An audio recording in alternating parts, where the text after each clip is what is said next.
Vaccines are a monumental progress to the medical field. According to Cynthia Whitney's article, Benefits from Immunization During the Children Program Era, published in 2014, vaccines will prevent an estimated 322 million illnesses and 21 million hospitalizations. Vaccines are a vital advancement that should be administered to youth because of the numerous healthcare and human benefits. Despite this, it still faces a lot of skepticism. Our country's healthcare is extremely impacted by vaccines. This is because vaccines can decrease the number of disease cases that a country faces. As seen in Nathalie Largeron et al.'s article, published in 2015, Role of Vaccination and the Sustainability of Healthcare Systems, there used to be an estimated of 20,000 cases of HIV annually. Thanks to vaccination, this number has decreased by about 99%. This only accounts for one of the many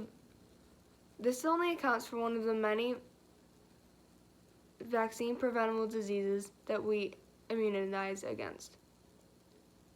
If we continue to vaccinate for other diseases, we can also see change in those too. Another benefit of vaccines is that we can eliminate the consequences of having that disease that we are vaccinating for. Some of the most deadly are polio, measles, pertussis, rubella, and mumps. Most parents would do anything to protect their kids from having these diseases. The solution to this has been vaccines, and it will continue to be for many more. Polio is one of the worst diseases that we can get.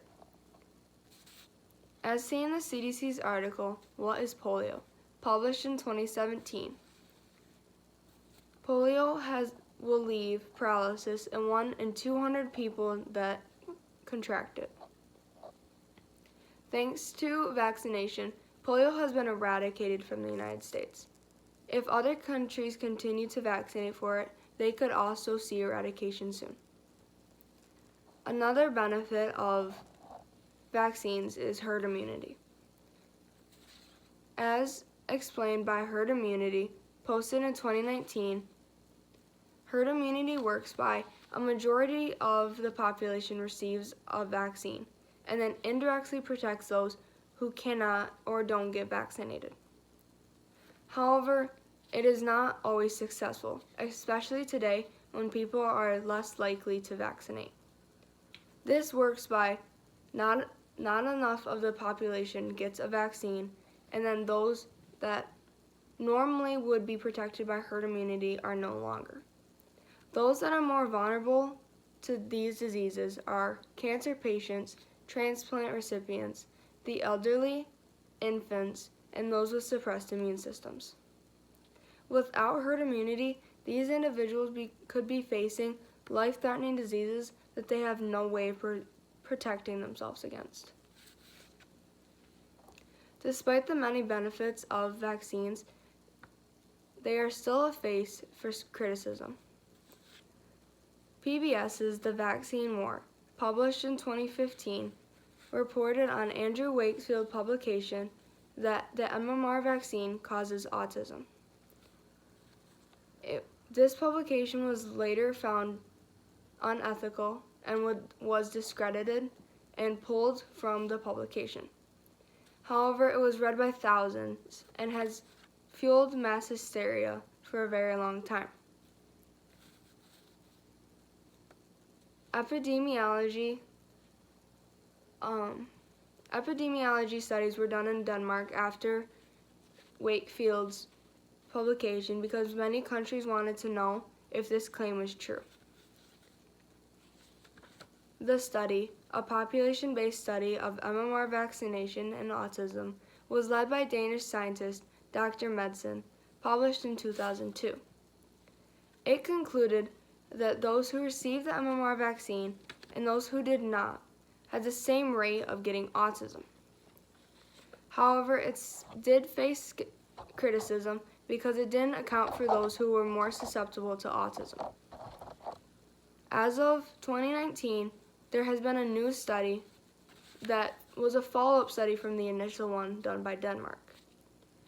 Most of the same experts took their epidemiology records over a longer span of time so they could see more variables in more situations.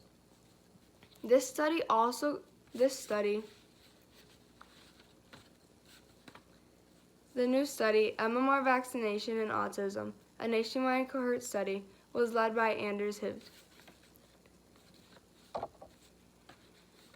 This also concluded that those who received the MMR vaccine and those who did not had the same rate of autism. It also stated that those who were more susceptible and got the vaccine and those who were more susceptible and did not get the vaccine continued to have the same rate of autism. Due to anti-vaccination movements, there have been many epidemics in not only the United States but around the world. Are parents willing to give up the safety of their children and other children because of mass hysteria? Vaccines should be administered because they protect not only the person being vaccinated, but those who cannot protect themselves, while also decreasing the number of people that get diseases and have to get in hospitalizations.